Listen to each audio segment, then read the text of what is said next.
when you blessed by the God, pajamas on the roof. We bitch, you take it off, she got lingerie, you going to school. Blowing dope like school, bitch, I'm the shit, no poo. You running with me, bitch, you running up the loop. Bitch, big bread, hostess on her head. Motherfucker never been scared of a fear. She my night thing, suck my dick like lightning. See the brightling, like that bitch go bling. Bitch, back it up, show me that you bought your cream. And we can get some bread, bitch, gonna count the ching, yeah. Bitch, this pillow talking, she done told on your team. I'm calling niggas up, now we waiting on the thing. Knocking in the door, like moving, we ring. Ringing, we ringing, and Lord of that ring.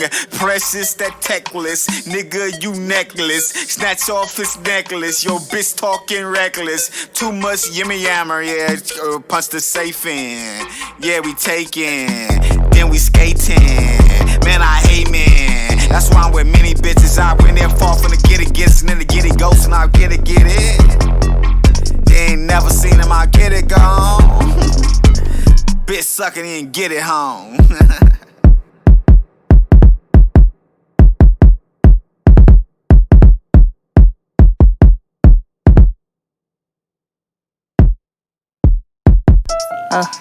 Yeah, bitch, almost lost a brother, so I had to take another bitch. I can't tell you nothing, I put it way up above me. Slide with my guys like a job, we call it 9 to 5.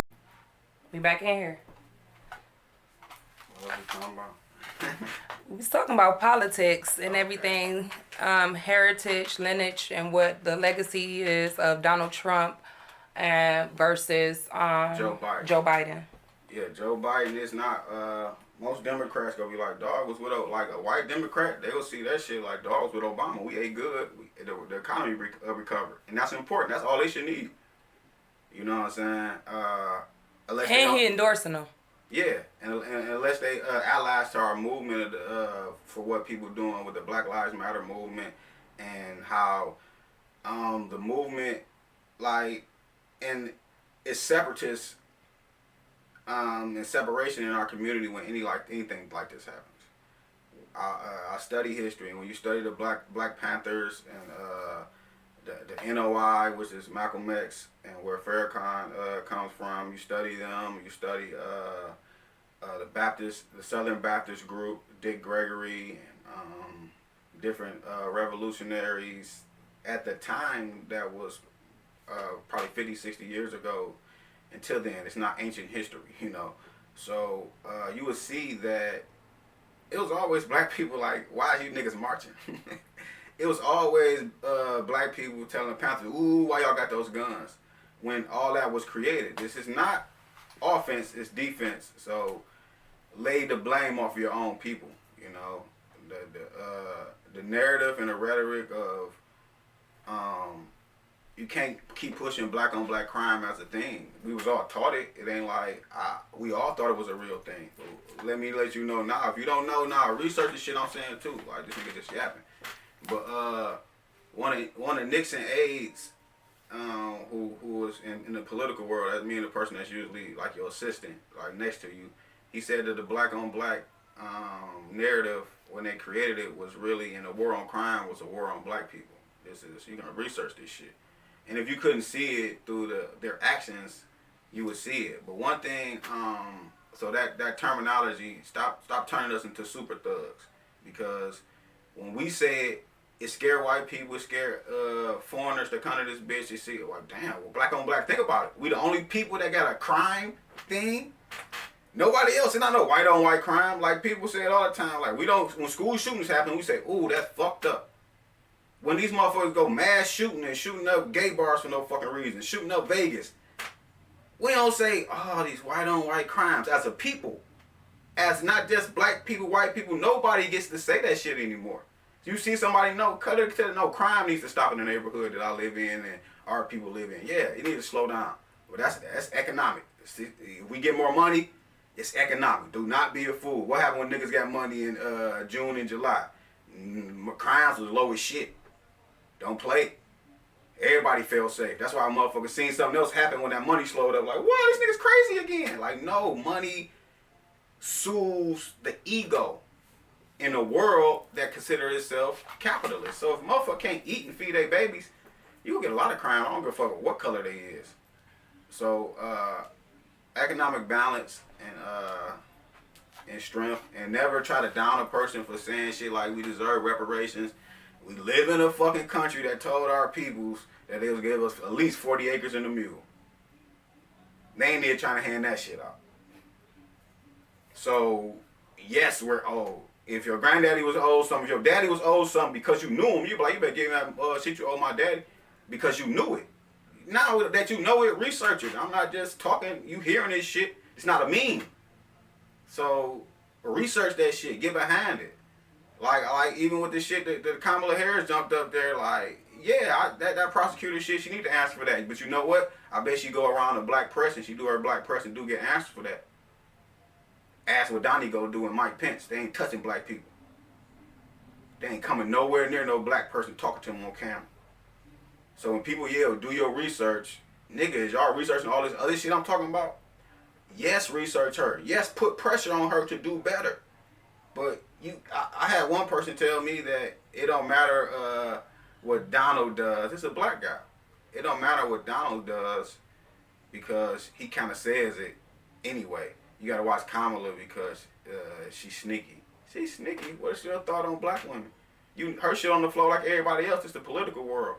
Whatever she got is researchable when it comes to surface shit. This nigga just try to shut down the whole post office just so he can say they cheating. Just because people want to vote him out and he can see it. They do algorithms what we post on social media and they see. Then they do polls and people fill it out, and now a lot of people that support them, they fed up too. Like shit, my they keep up data. They do surveys and keep that data. Yeah, they got all kind of data from the shit we post on social media to their own political data. They know that the lever's leaning to get dude out of there, so he's trying in a roguish way, and I think it's important for our people to understand that you can't just assume that Black Lives Matter. It's a group of women who took a LLC out on a non-profit LLC or something like that. But it's a non-profit organization now. But they didn't make, that's not it. It's people saying Black Lives Matter. It has nothing to do with those women. They wanted to stand in front of it. They didn't never come have a meeting and say, you joining Black Lives. No, it's people seeing it's a hashtag. They took a hashtag and they bought into it. They invested into it and invested their spirit into it. So I'm not even going to knock nothing they doing. Because it's not like they bought that shit and just was like, I'm Black Lives Matter, I just sell t-shirts. No, they out there marching on the front line where you can literally get whacked. Like, it ain't no guarantee you'll go protest and not come back dead. That's just, you put your heart on the line. Or at least pepper spray. Or damn near ran down by a cop that's mad and don't want you to, they want you to listen. Shit, they don't want you to be out of order. Mm-hmm. Even though your constitution says you have full right to do that shit. And you gotta love and respect people that do that. But you can't tear down some. You're hearing people, oh, George Soros invested, man. If some motherfucking white man decided to invest into something black people doing, cool. Who the fuck you think investing in Donald Trump and everything and all these alt-right movements, these KKK motherfuckers that support him and paying him?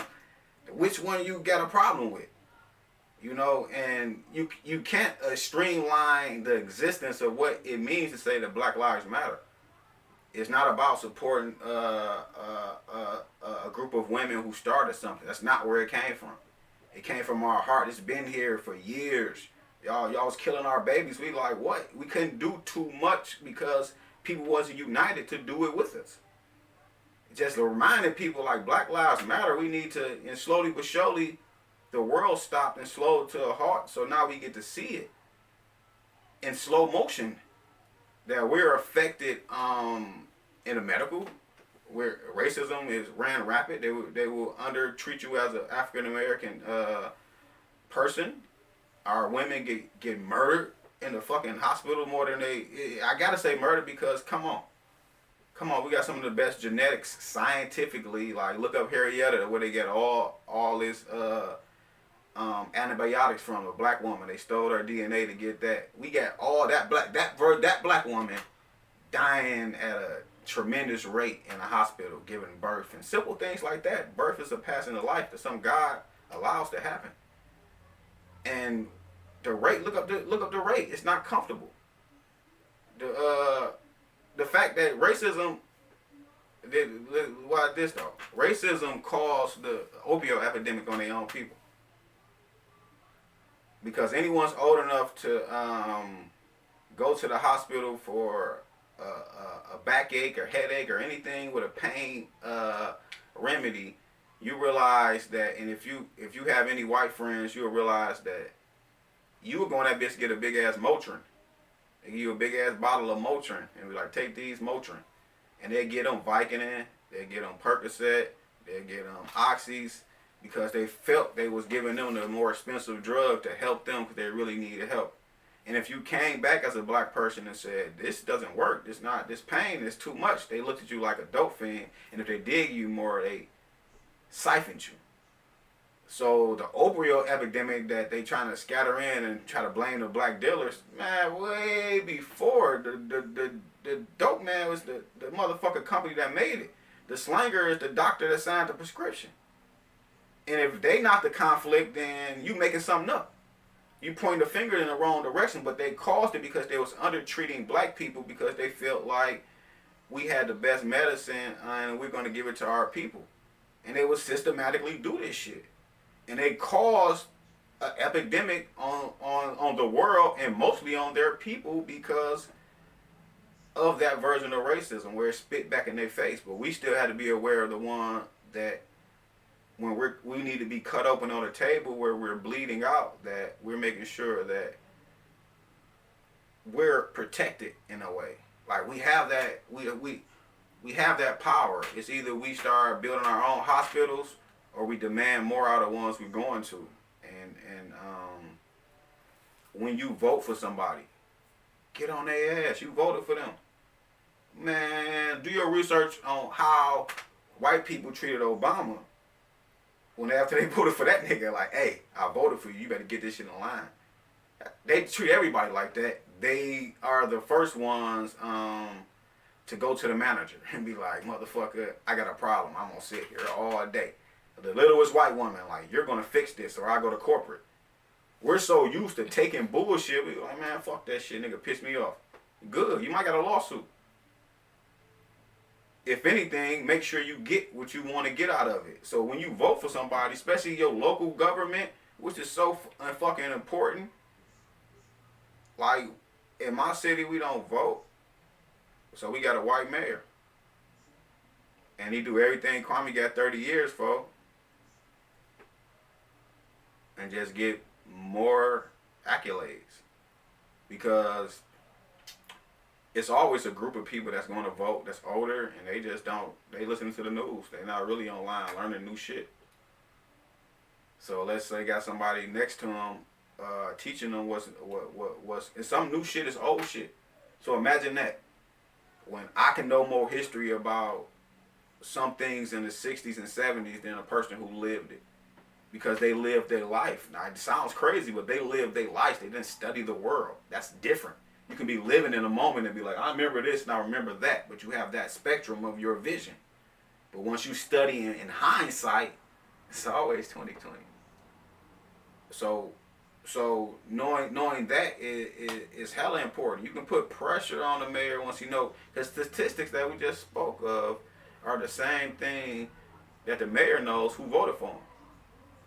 He know the count was in this area was low. The count in this area was low. So if this person calls that's in an area that's low, unless you somebody special, I don't even think you voted for me.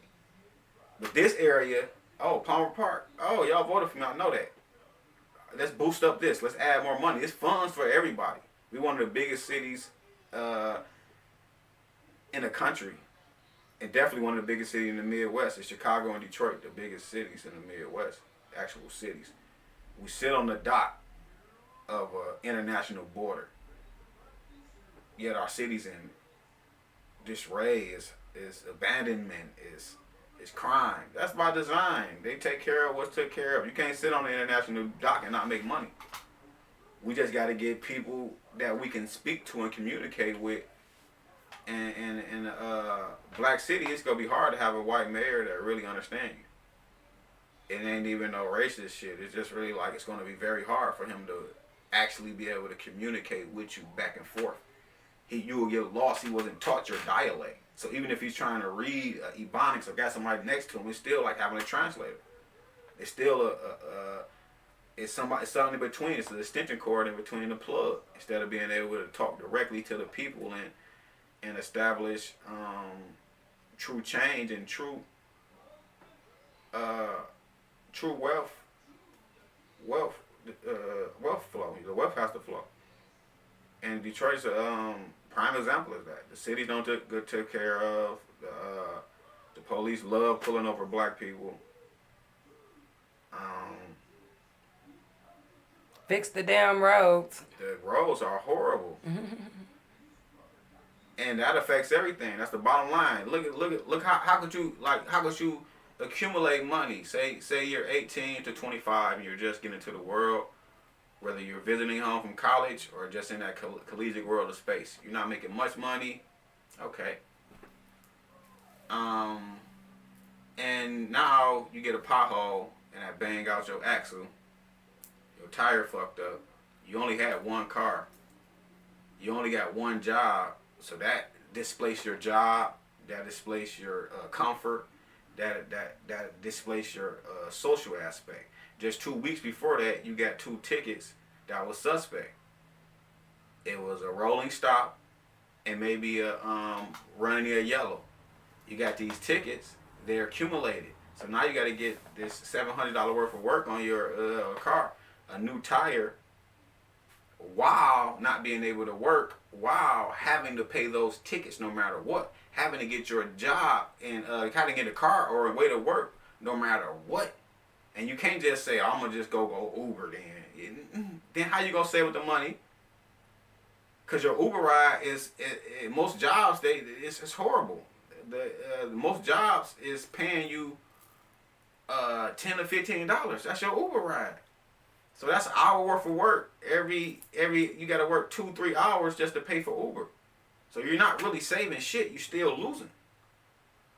And you got to pay the city these tickets, whether you really ran through a yellow, you really was rolling stopping, you still have to take care of it or get that car fixed so you can go to court. Without these things and these elements, you can keep a person poor, you can keep a person on probation. It's a system. It's really fucking designed. It's not just like you wasn't born into a society where we walked around and ate everything off a tree and wore leaves as garments. You was born in a society that was developed and had a strategy. And whether we like it or not, to a lot of them, we're their ex-slaves. So the system wasn't designed for us. That's why you see a lot of people yelling, systemic racism, this, because it's real. White people know it. They see it. They didn't design it, but they use it. They drive that car. They didn't design that motherfucker, but they get in there, turn the key. They push the button. It's designed to keep you in flux. And then you design it and say, hey, black on black crime. So if you believe in black on black crime, and you see a kid that's there broke their axle sitting there down there about to cry, if he's a male at 18 with facial hair, you're scared of him. You're not going to help that kid. So his belief in the world is getting lower and lower because you go see people like moving away from him like, holy shit, who is you? The average person is going to be scared of their own people because we're taught to be. Not saying that everybody is not, some motherfuckers at that age or younger could be someone to fear. But in a mindset, it's important. That's how people start not believing in themselves, turning into these criminals. Because this type of thing happened and they go back and nobody in their family really got nothing. Everybody check to check. So I ain't got no $700 for your axle. You got to watch out for them potholes that blame you. I told you watch out for the motherfucking potholes. Holy shit. White people would never do that to their people. Jews don't do that. They go straight to the political. Who's the councilman over in my area? Who's the alderman? Who's the and we don't really have popular aldermen in Detroit. We have more like our councilmen and our state representatives that use our districts. Especially them niggas. The motherfuckers that pop up and they don't really got a house over there. They just living in a neighborhood. They keep the grass cut. They show up sometimes and they really show up around this time. Dig in their ass. Ask them what the fuck they really gonna do. And when you do vote for them, keep them contacts. Keep calling. Especially online. Hashtag. Tag that motherfucker. Anytime I got a problem with anything, I'm tagging. I don't give a Gretchen anything. If I voted for you, hey, what's this? Why is this a law? Like when they administrated a new drug law where they allowed to swab you or damn near arrest you if they don't want to swab you for weed or some shit. I'm like, I don't give a fuck. That's racist to us because they bully us. We got a yes sir, no sir, you master. If you ain't like, if you just, even if you not being disrespectful, and you just a young kid with a smart, that's how they fucking talk to their parents. They're not being disrespectful, they sarcastic. Oh yeah, I guess if you say I ran a light, it's pissing these people off. And so you putting more power in their hands. It's the reason why people marching, because that's gonna be, it's not policing an area, it's policing people, and that's completely wrong. You're supposed to police an area. If you go to, if you go to Bloomfield Hills, and you watch how the police treat the neighborhood, even the people who, like a teenager from Bloomfield Hills, run the light, you get a warning unless I see you keep doing it. You know? And in Detroit, you get a ticket and that same lecture. Like, shut the fuck up. You already gave me the ticket. I'm not listening no more. You took the advantage away to say, well, I can't look out for you. I've seen it. I've been in a car with white people and I've been driving as a black man. It's totally different. Totally let you not say you ain't got your license and your insurance on you. They can look it up on the car. They know if you wrong or not. But just not having it, oh, you gotta get out. I'm gonna tow this bitch. All kind of crazy. That's bullying. So, of course, as soon as I seen that, I'm tagging people and I'm tagging other popular people that I know that support her. Not to saying she wrong with everything she do. Like, no, I'm on your ass on everything you do wrong, and I'm giving you praise for what you do right, and that's cool. That's how you motivate people to push for your agenda. And if your agenda is for better streets, then why is your state representative smiling in your face right now without inviting you to Zoom meetings or whatever the fuck going on politically to try to get your attention? Go to that page. What we gonna do about these roads? What we gonna do about protecting our children and not policing them, policing the neighborhood instead? Because that's why the Black Panthers was developed. Because they had to police the neighborhood because the police was policing them. Protect their own people. It's by default. If you take some kids from the Army, which most police officers are, and you tell them it's a war on drugs, with something else Nixon created, along with black on black crime, and then you drive them through fucked up ass neighborhoods and people that look hungry and mean. I look mean. I'm starving. Who the fuck don't look mud on their face even if you not meaning it, you just woke up arguing. You don't know why this person looking mean, but you scared as a police officer. And then your partner telling you who been here, I don't trust them. And then you start policing them. So you looking for them to respond to you policing them instead of policing the area. You're not going to be as gentle as you would if you police in the area. Because if an area don't have to listen to you. You might secure the area and be like, okay, you guys got to leave. You're doing this, trespassing, so on and so forth. You will have things that administer that. It's more like, oh, you go fucking listen to me when you're policing a person. And that's just, it's too normalized. It's not, of course, it's some fucking heroes as police officers.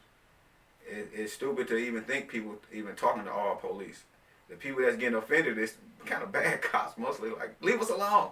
You mean to tell me I can't do that no more? If you've been bullying a person, even if you take a senior who's been bullying, a group of seniors who've been bullying all through high school, and you tell them, oh, ain't no more of this. They're going to have all kind of conflicts and oh, that's reverse bullying. They'll tell you anything. They'll make some shit up because they have to disguise and to keep bullying. Like, oh yeah, that's why I mentioned the Black Panthers and the Black Lives Matter movement in the same voice, because J. Edgar Hoover successfully did what a lot of Donald Trump is trying to do now with Black Lives Matter, where he's trying to underplay them as a terrorist group. Discredit them. Oh, they're anarchists and they this, they're that. Like, nah, it's the internet age, so y'all can't do it no more. They COINTELPRO, they literally poisoned the hood. They went to the Italians, gave them dope. People started using dope and selling dope. The people that use dope go to prison. People that sold dope go to prison. Get caught up in a dope gang, niggas thirsting for money, you might get killed, maimed, women getting raped. All this happening in the black community in the 70s. And you know what they did? In the middle of that, oh, black on black crime, war on drugs. They doubled down. The Reagan administration, I mean, the Nixon administration put in heroin. This is like, study this shit. It ain't me like, I wonder if. No, I study this shit. It's like real shit. Nixon, heroin. Reagan, crack cocaine. One of Reagan's men, Oliver North, is out of prison already. And it's still drug kingpins, that's so-called drug kingpins. Not even that. Niggas got caught with birds doing 30 to life. And Oliver North out. And look up Oliver North. You know, if you don't know, he's part of the concert program. Basically, he put cocaine on the map in America. And he was a high official in Reagan administration. That's who the fuck Oliver North is. You can look dog up. It ain't like I'm talking about no shit that's happening in the future. So it's and then they made crack laws and locked us up more. You know, and I'll say one thing that since this is full circle for hip hop, the crack gang gave us money, and we bought into hip hop. And they ignored hip hop because they thought it was a black thing, and black thing, like they didn't realize everything they was doing at that point in America was a black thing. Black people invented hockey. And we think that's not our sport.